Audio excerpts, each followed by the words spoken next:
전에 함께 일했던 직장 후배를 오랜만에 만났습니다. 반가움에 이런저런 얘기를 나누다가 현재 다니고 있는 그 직장 얘기가 나왔습니다. 미국 생활이 녹록치 않은지라 생활은 해야 하고 원래 하던 일은 아니지만 나름 열심히 하고 있다고 했습니다. 어느 직장이나 그렇잖아요. 일에 대한 중압감이 있기 마련인데 직장 동료로부터 받는 그 스트레스가 생각보다 힘들게 한다. 그런 얘기를 털어놓았습니다. 직원 가운데 자기를 무시하고 이유 없이 딴지를 거는 동료가 있는데 의사표시를 했음에도 반복되는 그 태도에 이제는 점점 화가 치민다는 것입니다. 한 사무실에서 같이 일하면서 그의 거슬리는 태도를 무시하는 것도 한두 번이고요. 그렇다고 성질대로 하자니 그 또한 말처럼 되는 게 아니라서 괴롭다고 하더라고요. 신앙인으로서 상대방을 용서해야겠다 이렇게 다짐도 해보지만은 퇴근 후에 집에 돌아와 그 동료가 했던 그 말, 또 행동이 생각이 나면 누그러졌던 화가 또 이렇게 치밀어 올라서 밤잠까지 설친다고 심경을 토로했습니다. 그런 아침 출근 전에 꼭 기도를 한답니다. 주님, 동료를 품을 수 있는 넓은 마음을 주십시오. 부딪힐 경우에는 피할 길을 열어주세요. 아멘. 이렇게 간절한 마음으로 기도를 하고 출근을 하건만 예수님이 기도를 못 들으신 건지 아니면 아예 들어주지 않으신 건지 그 동료는 여전히 이 불쾌한 말을 툭툭 던진다고 합니다. 심호흡도 해보고요. 똥이 무서워서 피하냐, 더러워서 피하지. 이렇게 속으로 자신을 달래보기도 하지만은 이 화가 가라앉지 않고 용서가 되지 않는 자신을 보면서 이 화살을 자신에게 돌려서 자책을 하게 된답니다. 회사를 옮겨볼까? 이런 생각을 하다가도 내일 모레면 나이 60인데 누가 날 써주겠나 싶고 직장을 옮긴다고 해도 거기에서 더 지독한 물귀신을 만나면 어쩌나 싶어서 직장을 옮긴다고 문제가 해결될 것 같지도 않아서 이러지도 못하고 저러지도 못하고 하루하루가 힘들고 겨우 버티고 있다고 합니다. 육신의 나이가 들어가면서 이해력, 판단력, 자제력이 예전과 다르게 흐려지고 떨어지는 걸 느끼다 보니 이러다 혹시 생각지 않은 폭력적인 성향이 불쑥 튀어나오는 건 아닐까 걱정이 되기도 한답니다. 그는 모태신앙으로 어머니 뱃속에서부터 60년 가까이 교회를 다니고 예배를 드리고 성경 읽고 기도를 하고 신앙 훈련을 받고 봉사도 많이 했는데 직장 동료 하나 품지 못하고 용서 못하는 이 못난 자신을 보면서 어떻게 하면 좋겠냐는 거였습니다. 그는 목사인 저에게 상대방을 용서할 비법을 기대했던 걸까요? 아니면 속마음을 털어놓을 상대가 필요했던 걸까요? 저라고 무슨 뾰족한 수가 있겠습니까? 그래서 이렇게 얘기했습니다. 나도 용서할 사람이 주변에 굉장히 많아. 네 사연 들어보니까 너나 나나 뭐 피장파장인데 목사라고 해서 내가 뭐 너에게 무슨 훈계질을 할 것이며 그리스도의 사랑으로 용서하라고 이렇게 설교를 늘어놓겠냐. 주제 넘는 얘기 대신에 어떤 목사님이 겪은 불면증 얘기를 해주었습니다. 그 목사님은요, 꽤 오랫동안 잠을 이루지 못한 채 밤을 하얗게 지새우곤 했답니다. 밖에서 일을 마치고 집에 돌아와서 침대에 누우면 사람들과 주고받은 말들이 새록새록 떠오른다는 거예요. 그 인간이 왜 그런 말을 나에게 했을까? 나를 무시한 말일까? 공격하는 말일까? 아니면 내 마음을 떠본 걸까? 나는 왜 그때 바로바로 대응하지 못하고 멍청하게 듣고만 있었지? 그 인간 내가 다시 만나면 10배로 갚아주고 말겠어. 아니야, 아니야. 그건 너무 천박하잖아. 명색이 목사인데 넉넉히 품고 너그러 용서해야지. 목사님 나름대로 처방을 내려보지만 분노와 자책은 사라지지 않고요. 밤새 자신을 괴롭힌다고 했습니다.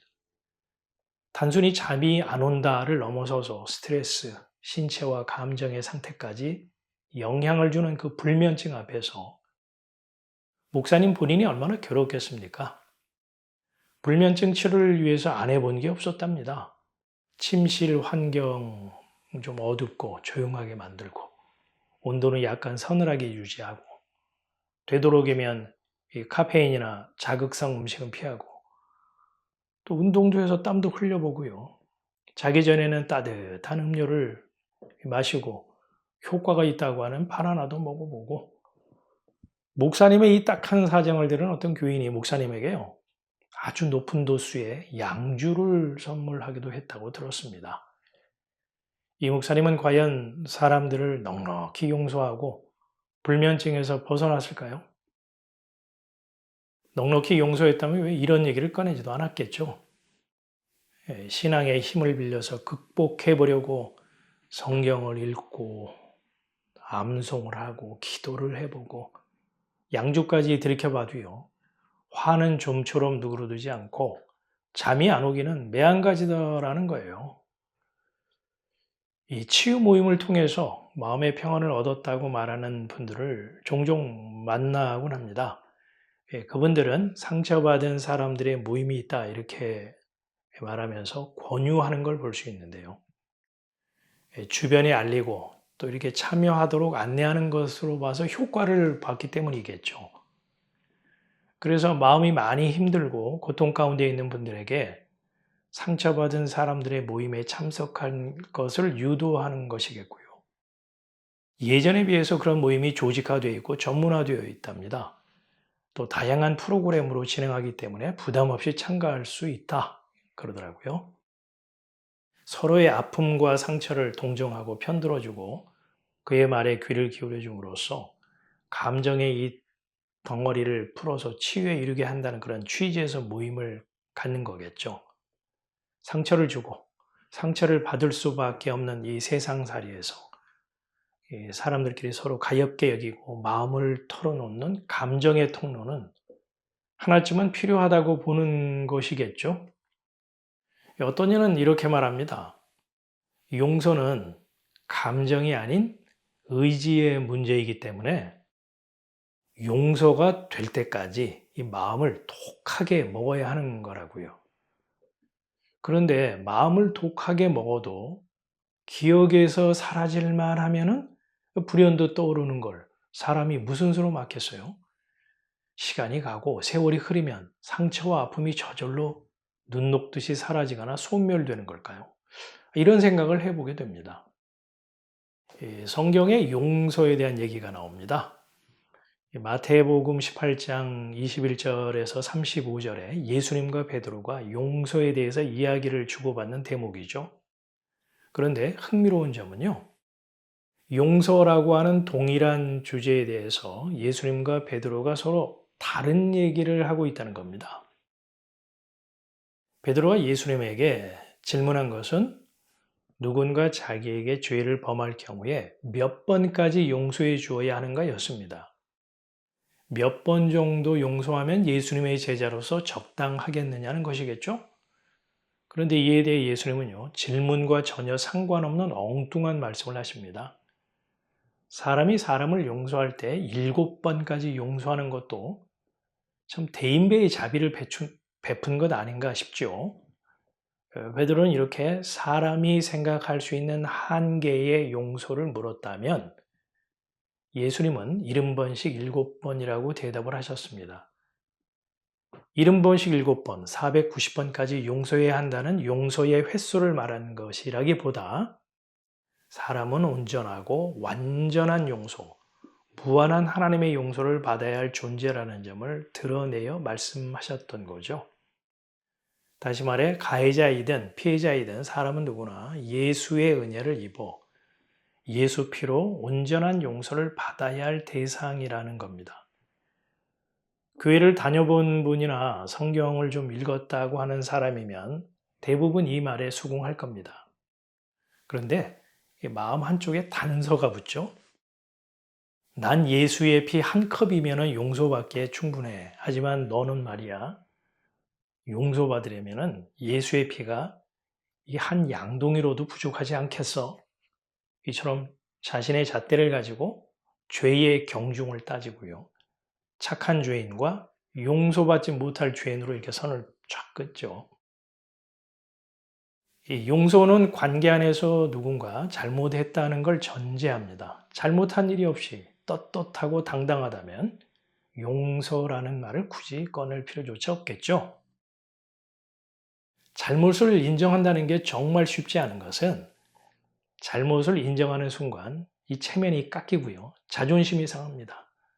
사람이라면 누가 가르쳐 주지 않아도 체면이나 자존심이 구겨지는 걸 죽기보다 싫어하잖아요.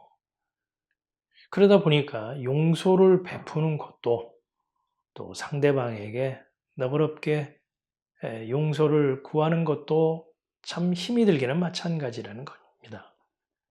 그래서 용서라는 주제는 다루기가 쉽지 않습니다. 상대방을 용서해라. 그리스도의 사랑으로 덮어줘라. 말은 쉽게 할 수 있죠. 하지만 자칫 상처받은 이를 더욱 힘들게 하는 이 잔인한 요구가 될 수 있거든요. 특히 교회에서, 교인들 사이에 이 용서에 대한 이런 처방을 내리곤 하는데요. 성경 말씀을 가지고 용서라는 말을 꺼내게 되면 더 두렵고, 그럼에도 불구하고 용서하지 못하는 자신을 책망하게 되죠. 순종하지 못한다는 죄책감까지 더해져서 이중 삼중의 고통을 겪게 된다는 말입니다. 불난집에 부채질하는 것도 아니고 용서하고 싶지만 마음대로 되지 않아서 괴로워서 이 교회 문을 두드린 건데 거기다 대고 용서하라고 다그치듯이 주문하면 어떻게 되겠어요? 이것은 신앙이라기보다는 종교적 부담감을 더할 뿐이죠. 용서는 평생 따라다니는 아직 다 풀지 못한 인생의 숙제라는 생각이 듭니다.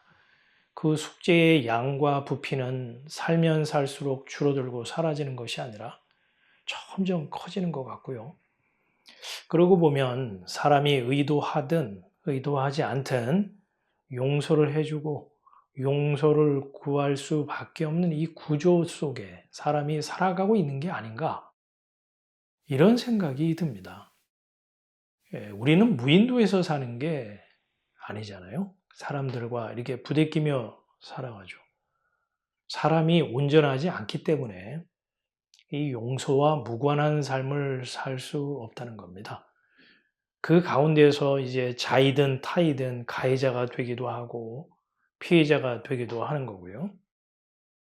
이 세상 사람들은 술을 매개로 해서 화해를 한다고 하고, 종교를 믿는 이들은 고해의 성사나 참회의 기도를 통해서 용서의 삶을 산다고 하더라고요. 하지만 돌아서면 여전히 관계는 서먹서먹하고 마음 한구석이 찜찜하고 불편하기는 마찬가지죠. 감정의 앙금이 말끔하게 식혀지거나 심정이 깔끔하게 정리되는 게 아니라는 겁니다. 이 부분을 객관적으로 바라보고 정직하게 인정하는 것이 아주 중요하다고 봅니다. 사람의 용서에는 분명 한계가 있으니까요. 어차피 용서는 안 되는 거야. 그러니까 네 마음 내키는 대로 살아. 뭐 이래도 좋다는 말은 물론 아닙니다. 이 용서에 대한 자신의 한계를 인정하는 건 좌절도 패배도 아니라는 얘기를 하는 겁니다. 오히려 희망이라고 저는 생각을 합니다.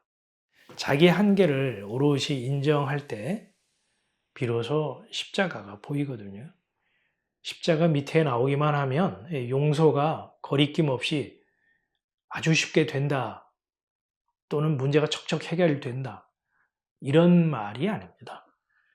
십자가를 바라본다라고 하는 것은 나를 대신해 죽어야 할 대속물이 필요한 존재, 다시 말해 나로서는 답이 없다는 것을 인정하는 것이기 때문에 절망 중 희망이 보인다고 한 겁니다. 희망이 보인다라는 말은 다른 뜻이 아니고요. 사람은 자책의 늪에서 허우적거리잖아요. 또 분노를 분출하는 그 분화구, 우리 사람이잖아요. 이 사실을 주님도 아신다는 겁니다. 그래서 사람은 누구나 성인 군자라고 하더라도요, 70번씩 7번 즉 예수 그리스도의 그 무한한 용서, 완전한 용서라는 그 은혜를 구하고 은혜를 입어야 한다는 것이죠. 길이신 분, 답이신 분이 있기 때문에 우리에게는 절망 중 희망이라는 겁니다.